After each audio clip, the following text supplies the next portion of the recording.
the United States of America and to the republic for which it stands, one nation, under God, indivisible, with liberty and justice for all. Dear Lord, be with us today as we deliberate the business of the county. Help us, Lord, to keep in mind the best interests of all of our county residents, Lord, and help us to mind your guidance and your will for us. Ask all these things, Lord, in the name of your Son, Jesus Christ. Amen. Amen. Thank you, Steve. All right. Have you gentlemen had a chance to look at the minutes from April 23rd, 2024? Make a motion to accept the minutes. I second that motion. Okay. Motion carries.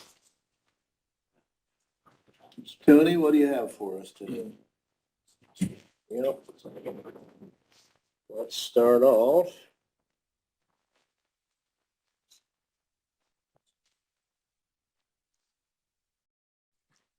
With the Allied weekly health insurance claims.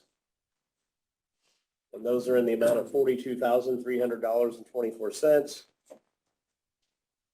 Medical was $12,431.82. Pharmacy was $29,868.42 for a total of $42,324.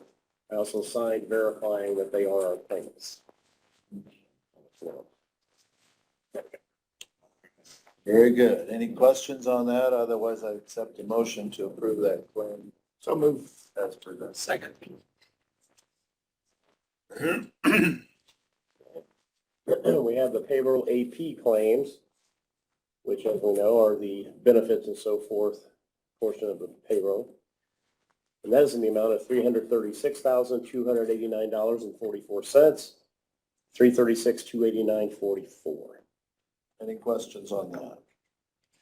Just 44, Tony. 44. Good. Make motion to approve. Second. Okay. Motion carries.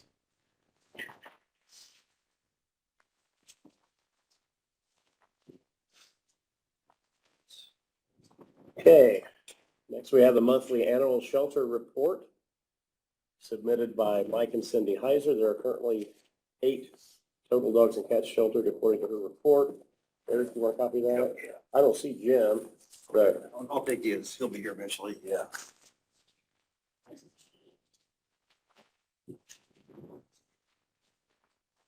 Make a motion to accept the animal control report.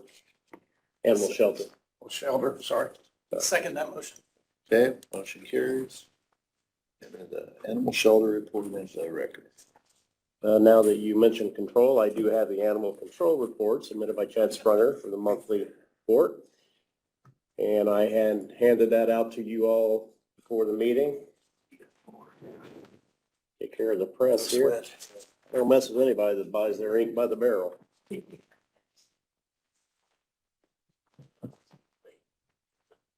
Now you can make your motion, Steve. So move. Second. All right, motion to Why don't you just go ahead and, accept the animal control report there in the record. I just picked up the. and it had been discussed previously. We just had to get all the proper dates together and send it over to Mark and Clayton to make sure that we had the wording of everything correctly on the meeting dates. You should have received that via email, and that is resolution number 2024-5.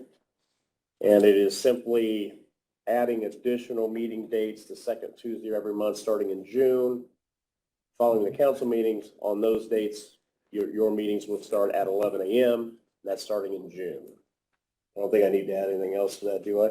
And that was the only change on it. Mm-hmm. And it's resolution 2024-5. And then there's signatures on the back for that. Good. Just play it safe. Used to Any be discussion to that? We're just talking about the starting time for that meeting. If it has to be 11, or if we could, a Well, lot of times we're sitting around killing time after that meeting. I know we never know, but I mean, I know they've yeah, done it different you ways. just never know. I think, I remember when commissioners had to go downstairs to the other room because they Yeah. had it starting at 10 and council meeting ran over, and I so think they did that just to play it safe I hear you. because you never know how long they can. I get it. I get it.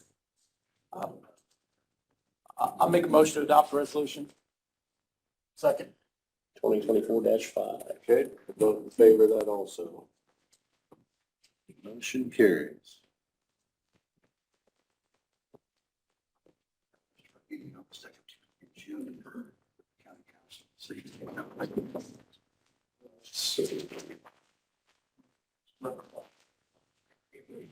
I could probably add some more things, but I'm really in a rush to hear Nate, so that's all I've got. I'm excited about it, Nate. Got an audience today. Well, it looks like you're All right. pretty good amount of stuff, too. Oh, All right, Nate, what do you have for us?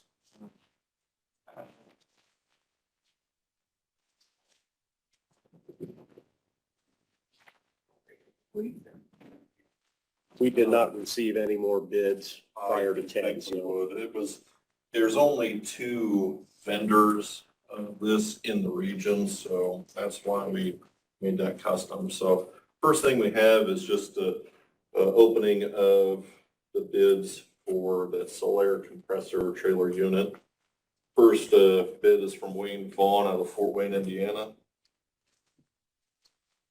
What's that second word, Wayne? Wayne Vaughn, V-A-U-G-H-N. Oh,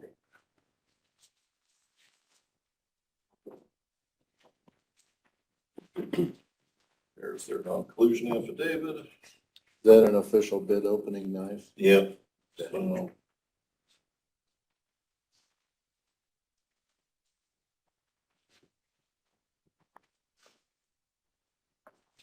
there's their real spec.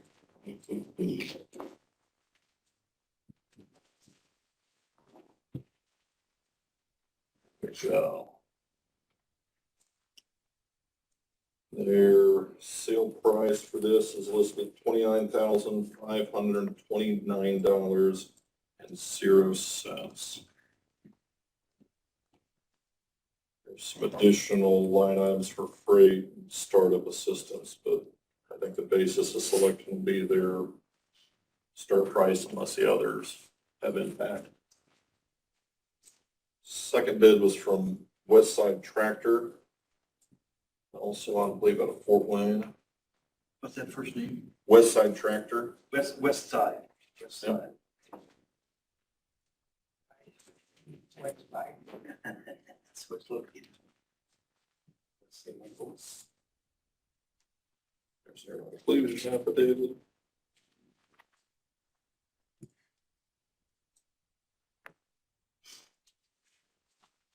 This is for the pull behind compressor, right? Correct. Yep. Yeah. Sure, I've read these 2 correctly.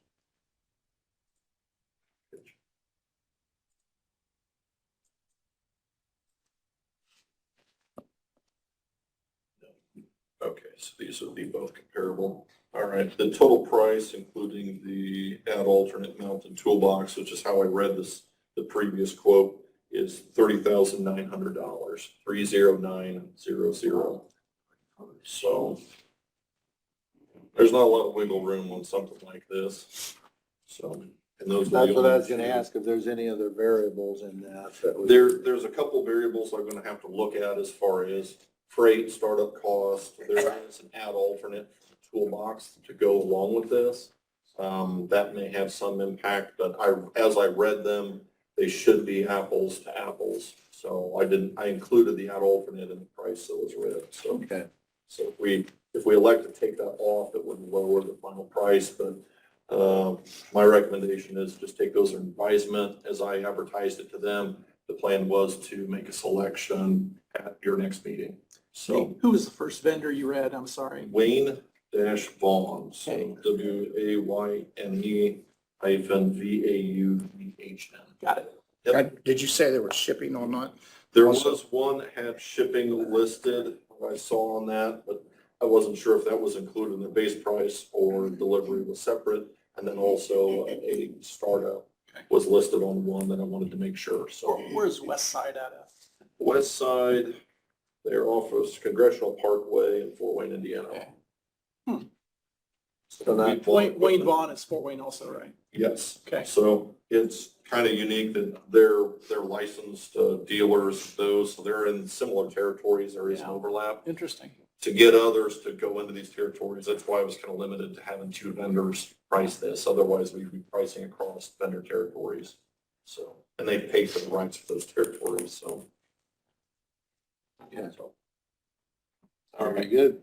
So, nope, Appreciate that. We'll look into this, but that's very close to what we were anticipating as far as the pricing. So not a lot of movement on that. That's great. Next item. Wait, Nate, We need a motion to we need to table make a those. motion to table, take it under I'll make a motion to table those for consideration at a later date. Second. All right, motion carries. All right. And then just moving on, countywide bridge inspections, Aegis BLN, that's our firm that's under contract for this current cycle. They've notified me they will be beginning their round of bridge inspections starting May 1st, so starting as early as Wednesday. They won't be out here constantly, but they will be looking at every bridge, and that'd be the 20-foot span and greater across the entire county. So all 163 bridges will get their full top to bottom inspections, so we'll get an update to that report. Just wanted to let you know about that. As soon as I find out anything, I'll certainly pass that along to you. If there's any critical findings, they'll notify me immediately, and then I'll have to make determinations on kind of our immediate action steps, and I'd report that to you soon after that, just out of an abundance of caution from the public. So if anybody sees people with yellow vests and flashing trucks standing around bridges, taking pictures for a couple hours, please respect the fact that they're working for us on these projects. Not terrorists. huh?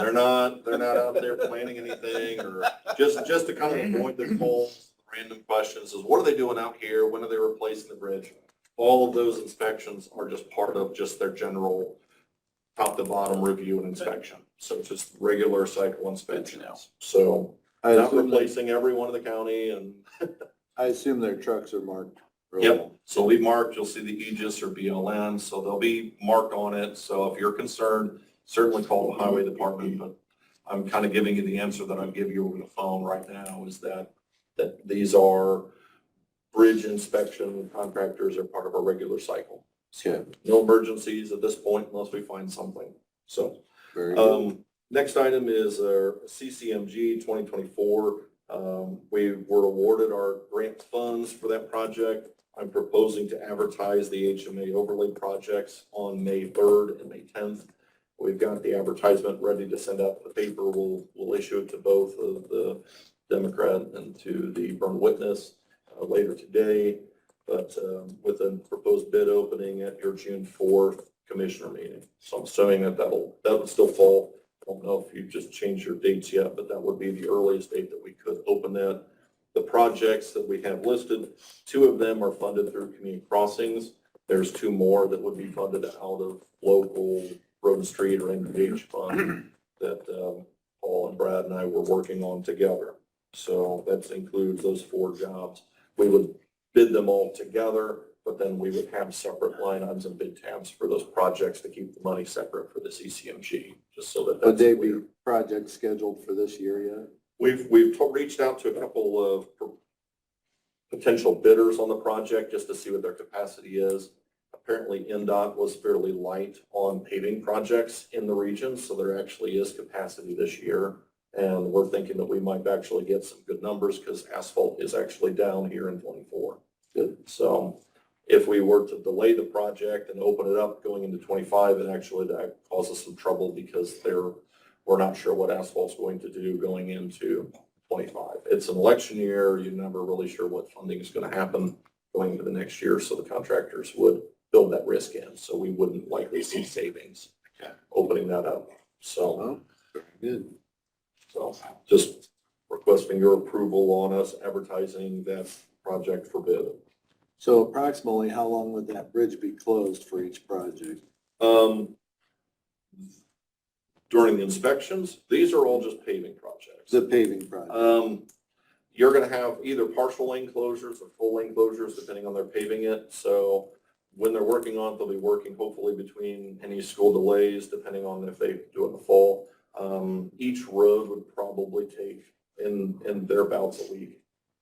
Even with the 6-mile section that you have on 500 West, it may be longer than that, but you'll have partial lane closures for those. Because these are scratch coat, wedge and level paving work, and then a full asphalt overlay.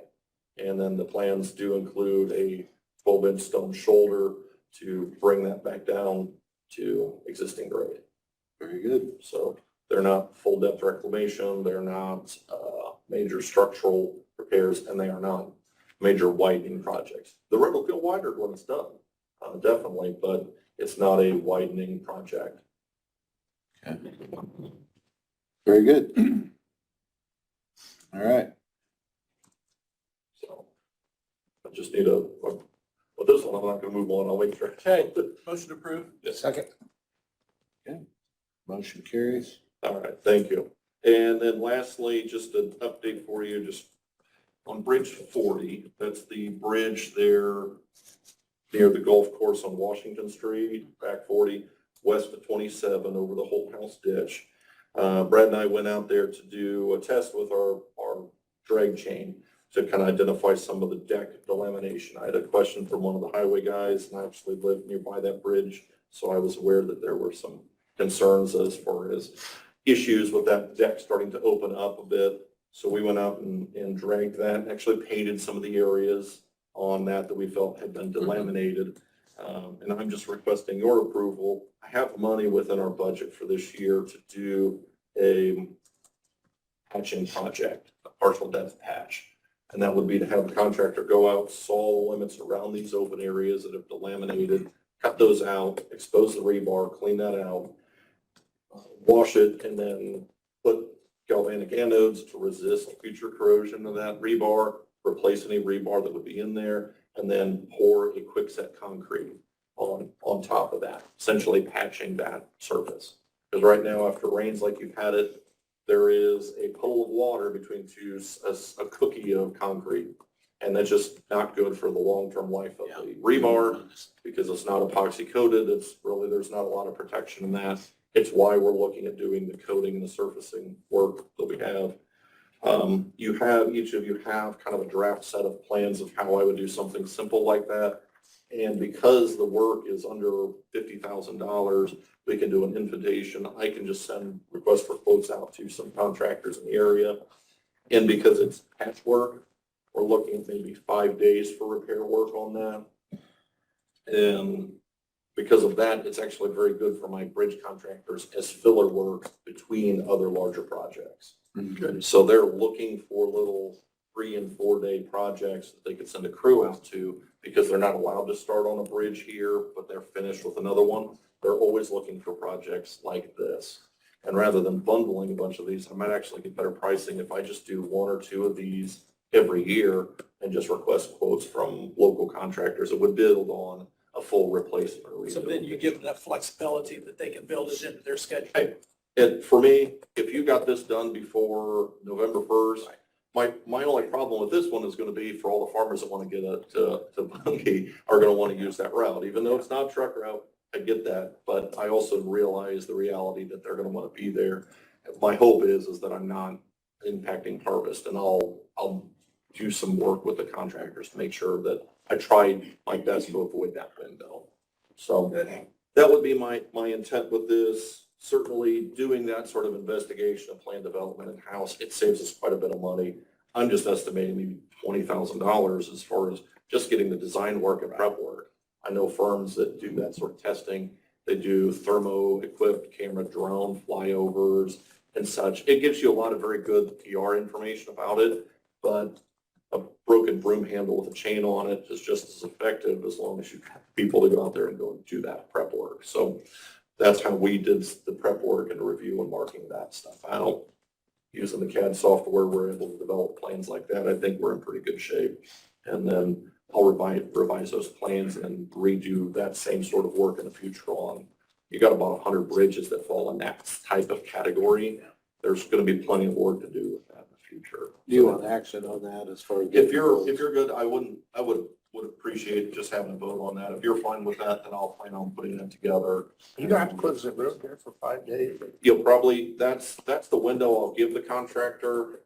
If the weather's right and we don't have any issues, then it may only be 2 or 3 days. But my hope is to have it about 3 to 5 days is the window I would give publicly to say that that's what I would put in the contract is no more than 5 days. And make motion to approve. Second. Okay, motion carries. Was that one on the HMA overlay? That would be on Bridge 40. that'd be on Bridge 40. It's for That was on But they Bridge also 40. approved the HMA overlay advertisement. advertisements for that. Okay. So, other than that, any other questions for me? Thank Good you work, very much. Nate. Thank you. All right, thank you, Nate.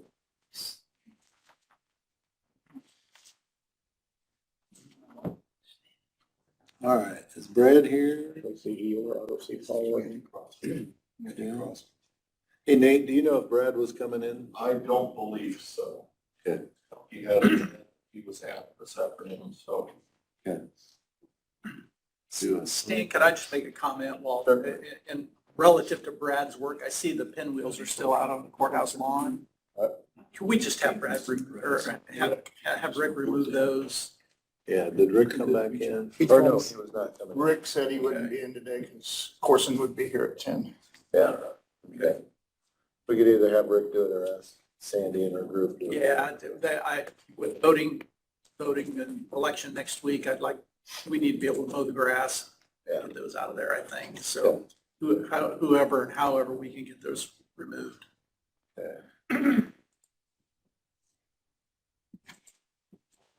Guess I was one agenda item ahead, wasn't I? I'll say something to him because he was having. I can send him an email too. That'd be fun. Okay. All right, Ed, and then Ed.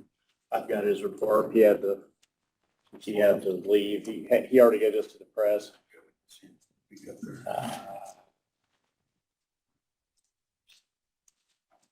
You just want to know that taxpayers can pay not only here in the service complex, their taxes, but also the banks, for the Burn, F&M, First Merchants, Flagstar, online, on the county, Adams County, Indiana website, by phone, 24/7, 260-216-0434, by mail if postmarked May 10th or earlier, to the Adams County Treasurer's Office.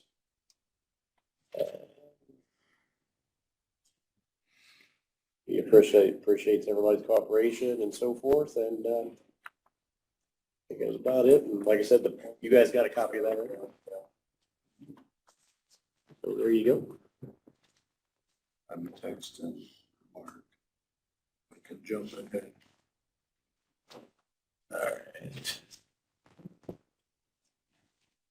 Okay, Mark Wynn's not here yet. We're running early. Clayton, did you have anything for us? Yes, so previously, ordinance 2024-3, which short title reads, an ordinance of the Adams County Board of Commissioners adopting Article 7 to the Adams County Code of Ordinances concerning unsafe buildings and premises that was previously introduced to you all. We had the Plan Commission clarify some various questions you all had. So now upon a motion, it's ready to be adopted, and then after adopting it, I'm going to work with the Plan Commission's attorney to get a proper advertisement, because then it'll need advertised twice related to the enforcement provisions before we can enforce it. Okay. So, Steve, I know you had some questions on that too. I did, From the yeah. start, and then we've also had discussions with Mark Wynn about it too, as far as enforcement. I just had some concerns that it was pretty, well, it maybe was a little too far, but I think Mark has convinced me that he just needs this to handle complaints, not necessarily, he's not going to use it as to go out and actually do inspections and try and find violations, but he needed it in order to, when a complaint is made, so that he can actually go into the ordinance and make some Detail it Yeah. out. and some remedies, some action that can be taken. So I again, my concern is still there, but we'll see how it evolves, and we can always change it if it goes too far. Okay. Well, and so if we're comfortable with it, I'll make a motion to approve. I'll second that. okay, I'll vote in favor of that also.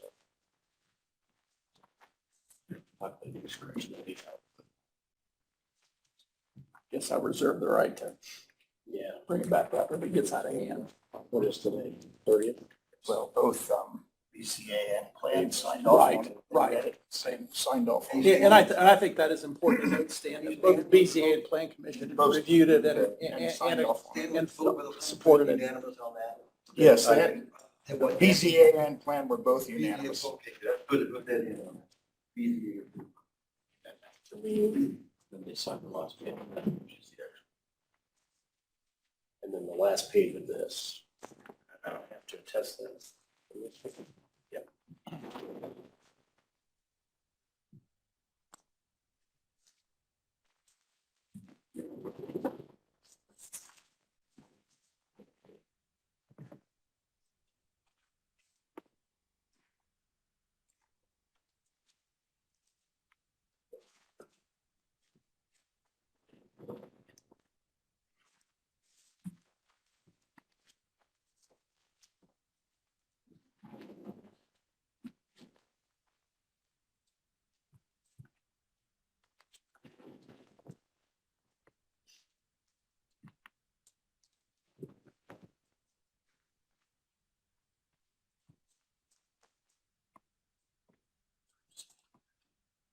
Stack up here.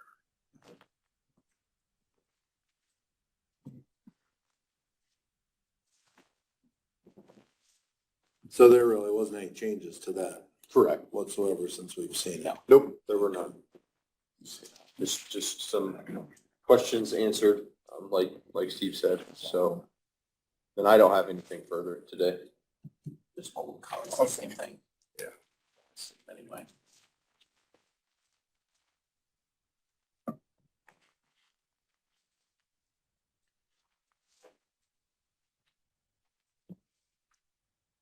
That's this one.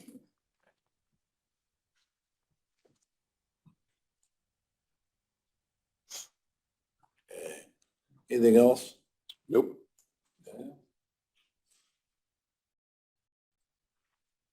Shannon, did you have anything for us?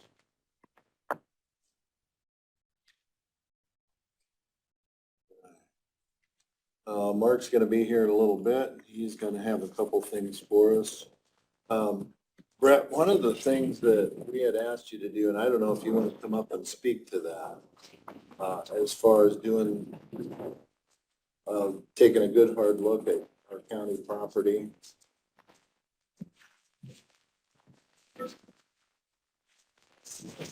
That's our goal, we can scan it someday. You? Scan this. Welcome.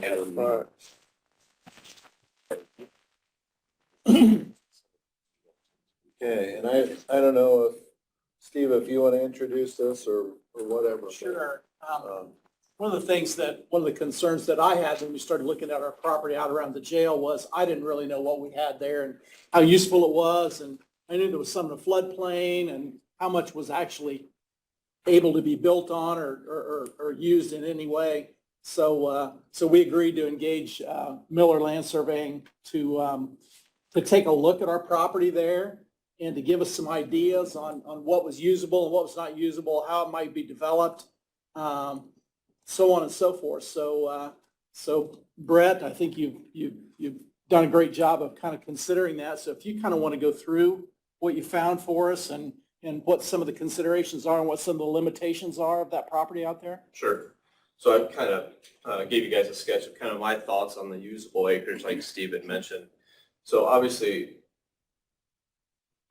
this property can be used for multiple different reasons. It could be commercial, residential, or multifamily, or kind of whatever, you guys seem fit, or maybe it's someone that would come in front of you. So I kind of looked at the different areas, the area north of the jail. We came up with about 31 acres of usable ground there that could be sold or used. And that's kind of what I'm considering, as usable acreage. So I set aside a detention pond and floodplain compensation, and all of those things is not included in that 31 acres. So that's a true developable ground.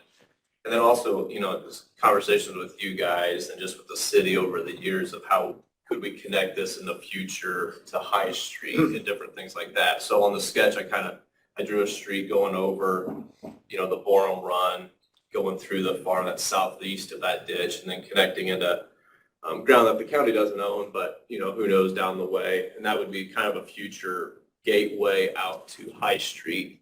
So that area southeast of the ditch, that's outside the floodplain, also keeping aside some ground for future detention and different things like that. It's around 22 acres of usable ground. I envision this area to be probably a residential area, would be probably a great component there. But once again, it kind of really just depends on how things would kind of domino kind of down the line.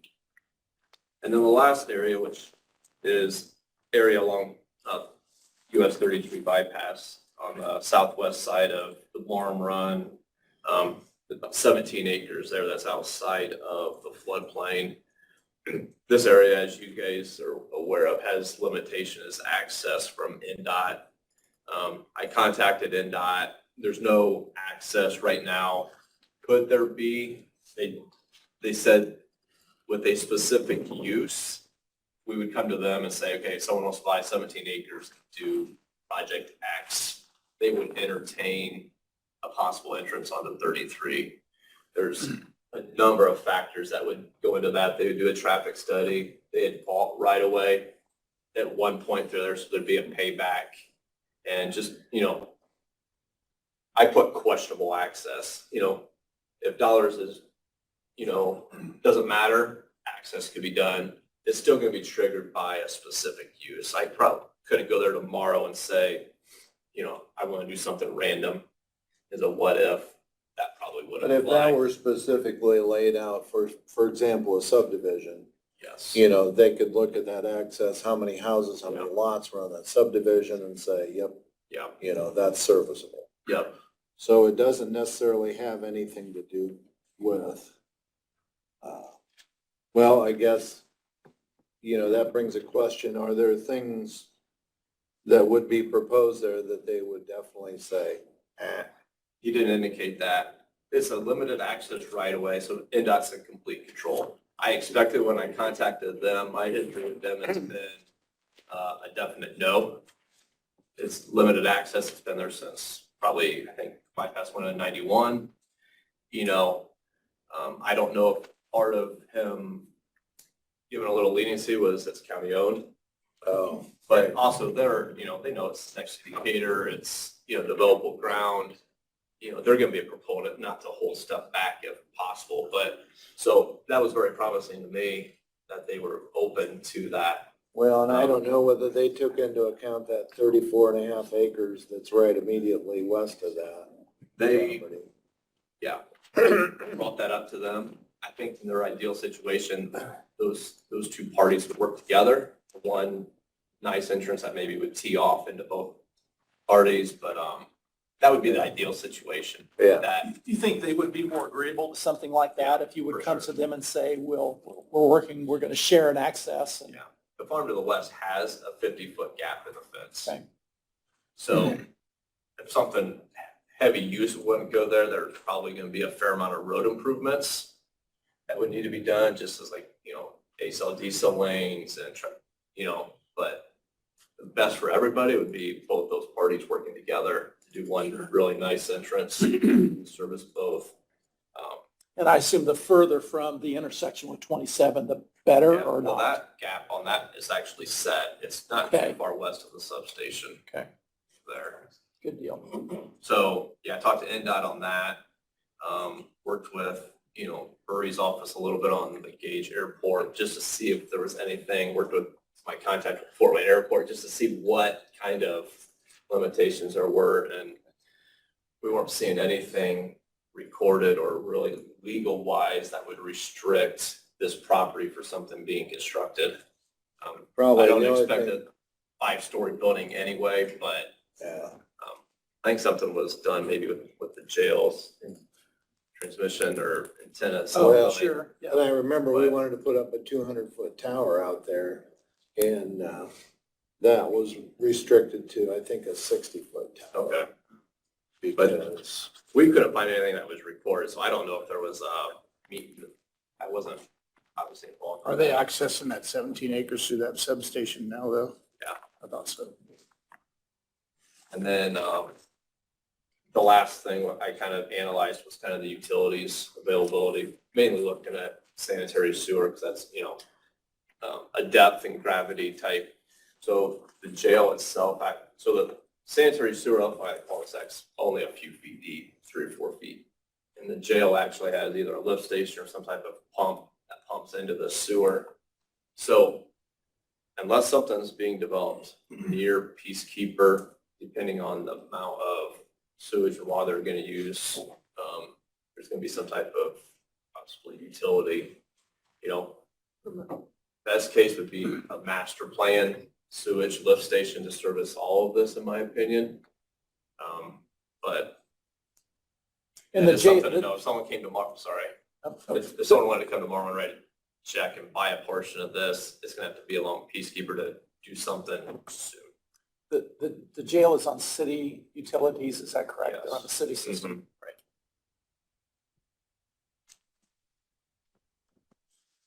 Good. So as far as coming across from the north 31 acres to the 22 acres, I don't know how big of a deal that would be as far as coming across Borum Run there.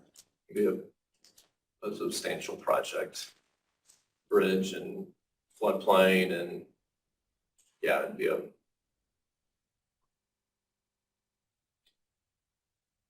But, pretty decent project. but now that we have an engineer, he can just snap his You can fingers just snap his fingers and build that in a couple months. right, Nate? On the cheap. There's the text on it. As soon as you're ready, you let me know. So basically, the 31 acres is usable immediately at this point. The 22 acres would be usable with the development of additional road and bridge.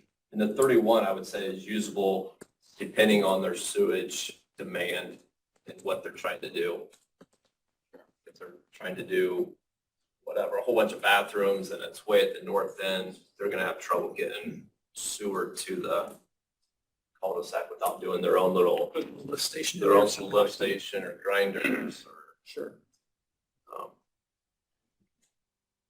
Is there anything to where utilities could be looped through the Homestead Edition? I did not look into the sewer depth in there.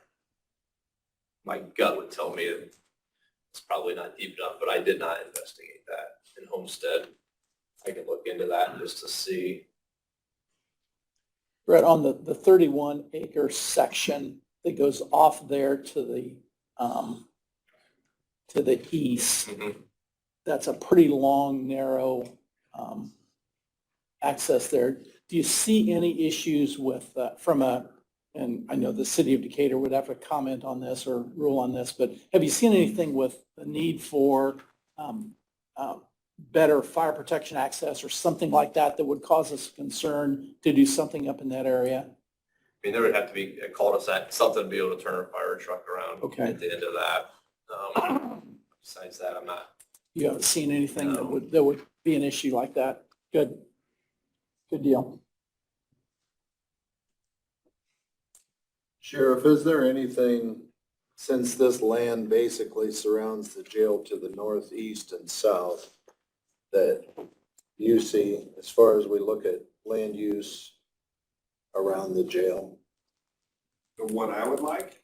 As far as anything that would Good concerns? Well, concerns? the housing district, because one of the things I would like to do is try and put in our own range, firing range. And I'm already uphill battle that I know with the housing to the east. Sure. So putting more houses right there would be a concern for me. I don't think residential would be the way to go around a confinement facility. Business or something like that, I just wouldn't have necessarily an issue with. But I don't want a bunch of people trying to cut through, walk through, and be on foot around the property. It's a security. So I wouldn't think a housing addition or anything like that would be appropriate. What I would love to see is judicial center. You know my stance on that already. I know. But we have other plans for that. I'm good with those too. Okay. But So more concrete plans would be set. I mean, I would limit the use around it, especially for residential. Well, Brad, I think this is exactly what we asked for, is for us to know what we can do, what we can't do, what it would take to. Steve, anything else? No, I just thank you for the work and the attention and the vision, which I have none, so I have to rely on people like you to have the vision for me, so. Now, is this property already, or has it been, or would it be annexed into the city? I think a portion of it's annexed, not all of it, I believe. I think a portion of it is, but not all the way down to 33. I think the farm that was purchased is all in the city. It was all put into the city when it was purchased. The whole The 140? whole thing. 70-some acres, whatever it was when it was purchased. I looked into that, looking at the range possibility of it, because I was thinking, oh, that's in the county property, but it's not. The whole purchase of land is in city limits.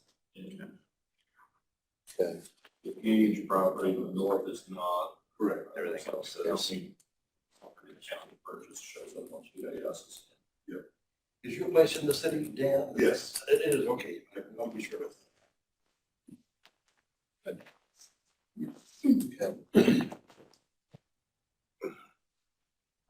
All right.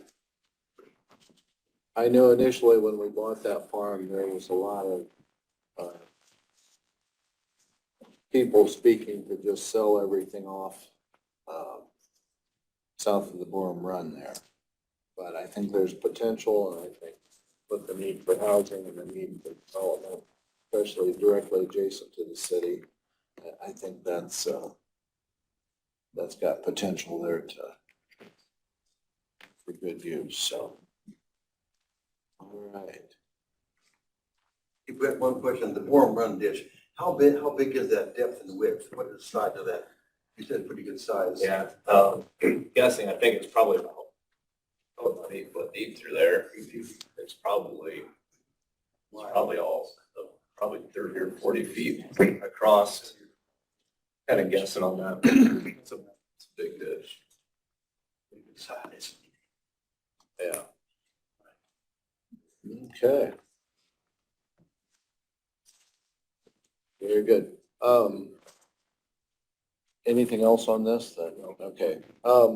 Mark did come in, so Mark, do you have anything for us today? So.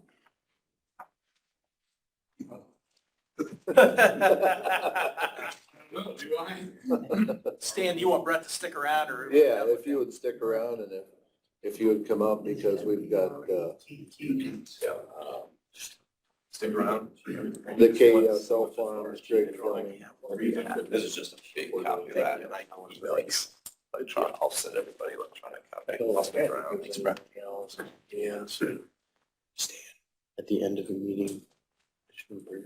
I don't have anything to bring you. So we can make an official decision. Oh, You guys dealing with the rezone today?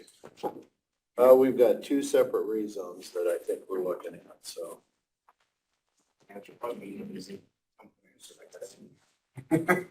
The first one, as we've got it on the agenda, the proposal to change zone maps filed by KESL Farms, Greg Fleming, proposal of zoning lot 1 of Holly Ridge Estates to be changed from agriculture to single-family residence, section 18 of Root Township. So, I think. I know we've got some guidance from our attorneys that set on that a while. I think they're still doing some research on that. Is that correct? Yes. I would make a motion that we table that under advice of our attorney. This is what we're talking about. Second that. All right. Motion is to table that action on the rezoning of Lot 1 of Holly Ridge Estates, pending advice of our attorneys and further research. Okay. Now, we've also got Changing zone map filed by Fleming Excavating located at 112 East, 1000 North to be changed from agriculture to general commercial, located in section 15.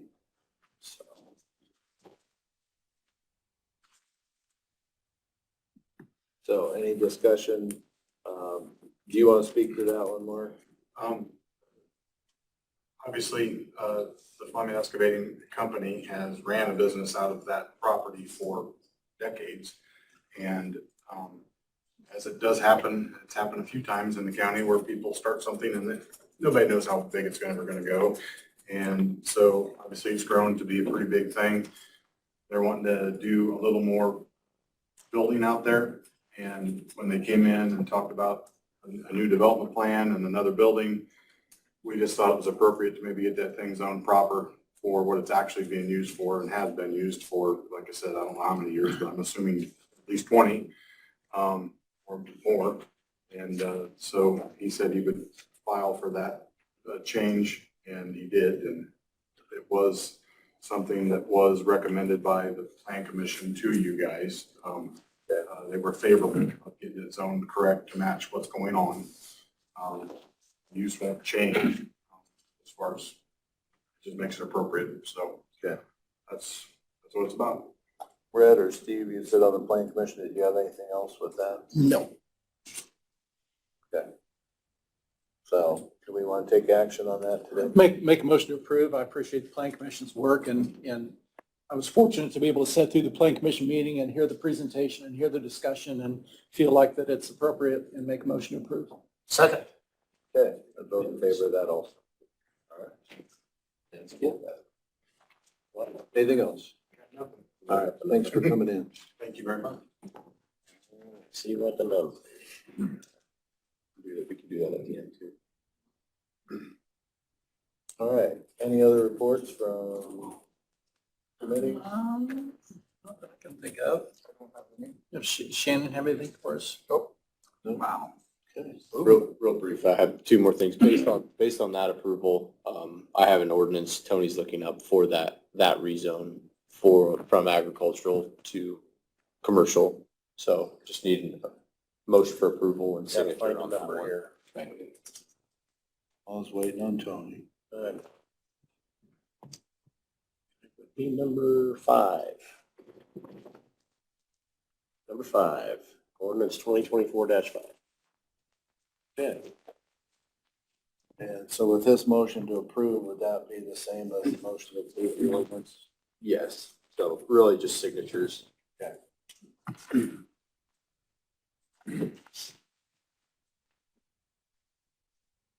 get that copy to you as well. Thank you.